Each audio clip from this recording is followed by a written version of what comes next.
This happened last semester. One of those routine mornings when I was working my part-time shift at the cafe near campus. I had just finished restocking the pastry display, wiping the counters, and arranging the chairs neatly for the morning crowd. The cafe smelled like roasted coffee beans and warm bread. That comforting smell that makes you forget it's only 8 a.m. The faint hiss of the coffee machine filled the quiet, steady and rhythmic, like white noise. I was flipping through orders on the register when I noticed her, a girl who came in almost every day around the same time. She always ordered the same thing, a black coffee with no sugar, and sometimes a croissant. At first, I didn't think much of it. Regulars have routines, but there was something about her. Not just the way she smiled, but the way she seemed to look only at me. It wasn't casual glances, it was deliberate. Over the weeks, I started recognizing small patterns. She'd find the table closest to the counter when I was working. She'd time her visits for when I had shifts alone. And sometimes, she'd leave a note with her name in neat, looping handwriting. Gradually, I started waiting for her too. My mornings felt empty if she didn't show up. My casual smiles turned into small conversations. Her name was Nina. She had this calm, magnetic energy, the kind that made you feel like you were the only person in the room. I'll admit it, I was falling for her. One afternoon, something changed. She lingered longer than usual, talking quietly, scanning the cafe like she was making sure no one was watching. Her spoon tapped against the cup, same number of taps each time. A small, steady rhythm that felt planned. When she left, she gave me a soft smile and said, "Meet me tonight. Just us. I know a place you'll like." My heart raced. There was something in her tone, not urgent, not nervous, just confident, like she already knew I'd say yes. That night, I was ready. My bike was parked, helmet strapped, and I kept glancing at my phone. Her message sat there on the screen. Even her text smelled like coffee. Short, simple, and a little too warm. I was about to leave when my phone rang. It was my friend Aaron, his voice shaky. He'd had a small bike accident. Nothing major, but he was rattled. I couldn't just ignore it, so I turned around and went to help him. At his place, he was pale, holding his arm, trembling a little. While he calmed down, I told him about Nina, where I was headed, how she wanted to meet. Aaron froze. He shook his head slowly. "You have no idea what you're walking into," he said. "My uncle, he's with the police. They've been tracking her for months. She's not what you think. She's part of a group that lures guys in. They make you trust them, fall for them, and then you vanish." I laughed it off at first. I mean, it sounded insane, right? But Aaron showed me photos on his phone, faces, names, all connected to her. And then, I heard it, faintly in the back of my mind. For a second, I could hear that same cafe music playing in my head, soft, calm, and terrifyingly familiar. My blood ran cold. The warmth I'd felt around her turned into something sickly and wrong. I realized how close I'd been, one text away from disappearing. I stayed at Aaron's that night. Didn't sleep much. Every time I closed my eyes, I saw her face, that smile, and behind it, something else. Something calculated. Since that day, I've quit the cafe. I stopped replying to unknown messages. And every time someone smiles at me a little too long, I feel that same unease crawl up my spine. That morning taught me something real. Sometimes, danger doesn't chase you. It waits, it watches, and it smiles back.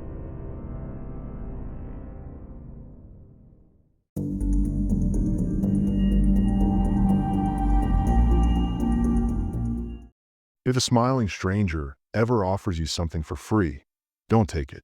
I learned that the hard way last Saturday night. It was a late shift.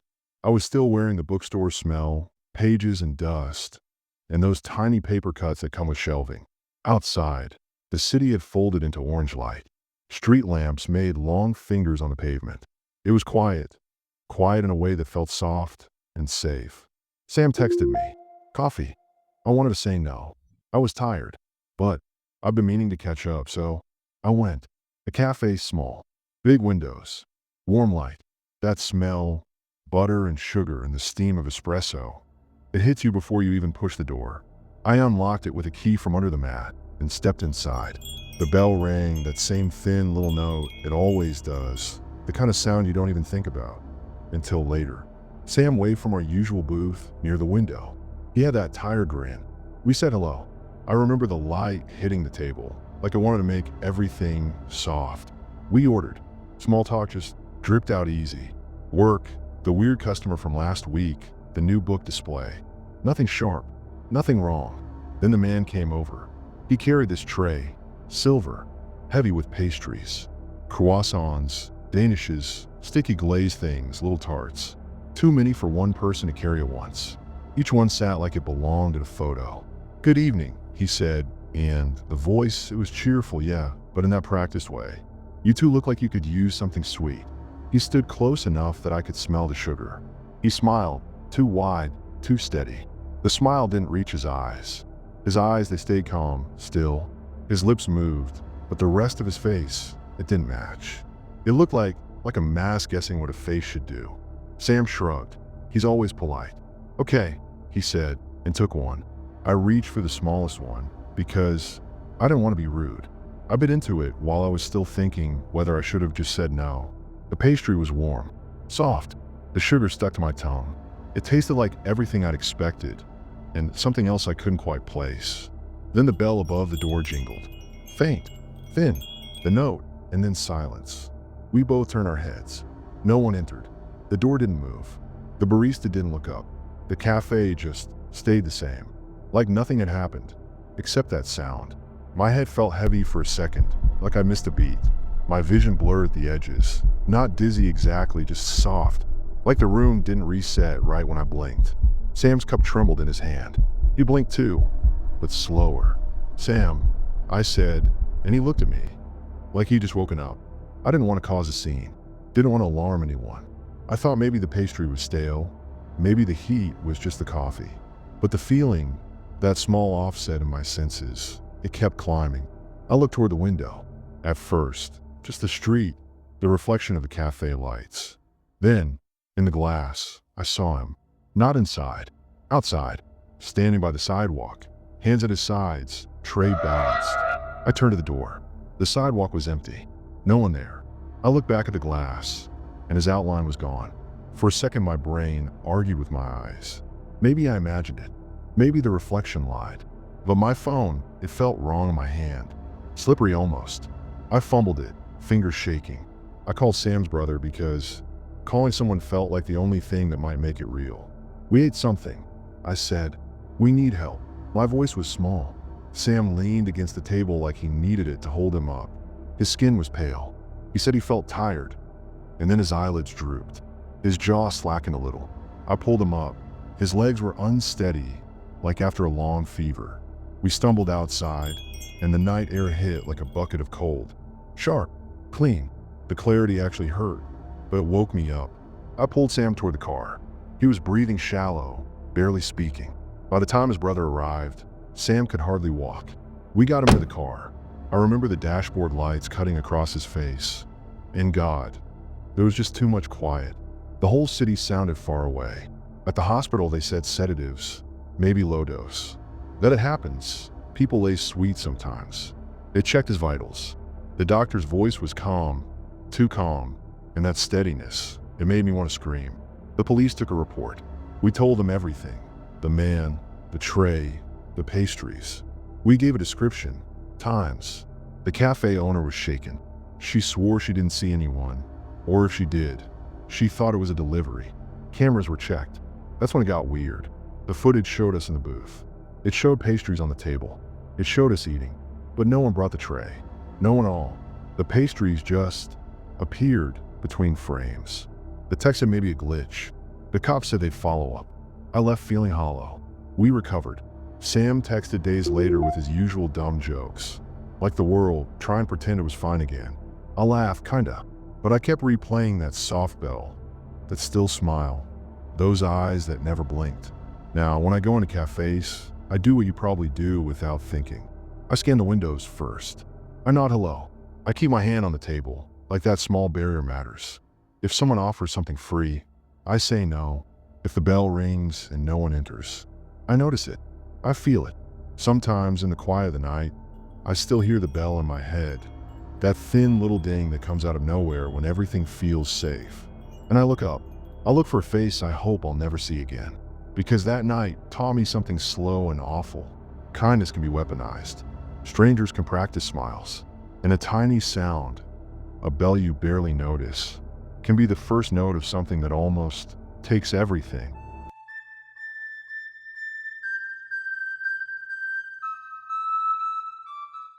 Our Uber driver locked the doors and smiled. That's how it started. Just another Friday night. City lights glowing, laughter, exhaustion. Nothing unusual. Until it was. It was a Friday evening, and my friends and I were starving after work. We decided to grab dinner downtown. Somewhere lively. Somewhere we hadn't tried before. I remember it clearly. The sky was turning this deep indigo, streetlights flickering on, and the smell of exhaust mixed with that faint aroma of fresh bread from a nearby bakery. It was one of those nights that felt safe. You know, the kind that makes you forget how quickly that feeling can vanish. We opened the ride-hailing app and requested a car.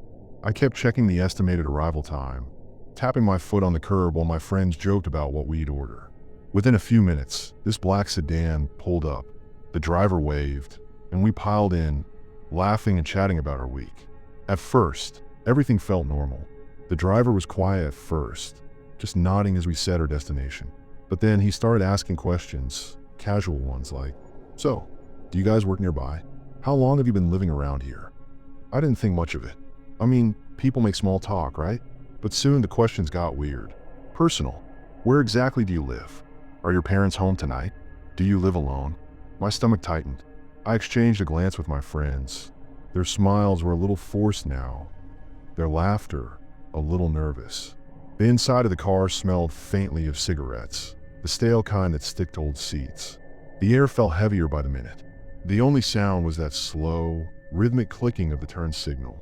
Click, click, click, echoing way too loud in the silence between his questions. We tried to ignore him, started talking amongst ourselves, but he kept steering the conversation back to us. And every time he did, his eyes in the rearview mirror lingered. Too long, too still, like he was memorizing our faces. Then it happened. The streets got emptier, the lights fewer.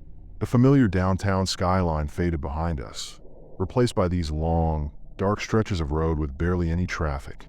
The kind of streets where even the streetlights felt too far apart. The heater was still on, but my hands felt cold. Every few seconds, I caught that faint flick of his eyes in the mirror, watching, measuring. I glanced at my phone. No signal, not even a bar. Felt my chest tightened, my heartbeat. It picked up, that hard, steady thump you feel in your throat. My mind was racing. Should we say something? Should we ask him to stop? Should we get out? "Hey, we're going the wrong way," I said, trying to keep my voice calm. He didn't answer, just kept driving, slowly, his face unreadable. Then, in this low voice, almost like a whisper, he said, "Don't worry, we'll be there soon." But he never said where. Every turn he took felt slower, more deliberate. My hands were gripping the seat, knuckles white. I could hear my friends breathing, short and shaky beside me. Then, click, the locks engaged on their own. That sound, God, it made my heart stop. We looked at each other, pure panic in our eyes. No one spoke. The silence was deafening. My mind was screaming. Call the police? No signal. Jump out. The car's moving. Do something. I leaned closer to my friend, whispering, "We need to get out. Now." I reached for the door, locked. Tried the other side, also locked. Then adrenaline just exploded. We shoved together, once nothing. Twice, cracked open. The cold night air hit my face, burning my lungs. But that burn meant we were alive. We ran. The pavement was uneven, shoes slapping, hearts racing, breath ragged. Behind us, I could hear him shouting something, but I didn't dare look back. The street stretched on forever until finally, houses, lights, people, safety. We didn't stop until we reached this small convenience store. I yanked the door open with shaking hands. The cashier looked up, startled. We stumbled inside, gasping, stammering, trying to explain what just happened. She didn't hesitate, grabbed the phone, and called the police. Later, when we finally got home, it took hours for my heart to slow down. Even now, I still replay it, that sound, that voice. Because sometimes when I take a ride at night, I catch a glimpse of my reflection in the window. And for a split second, I swear I see his eyes staring back through the rearview mirror. Don't worry, we'll be there soon. But he never said where.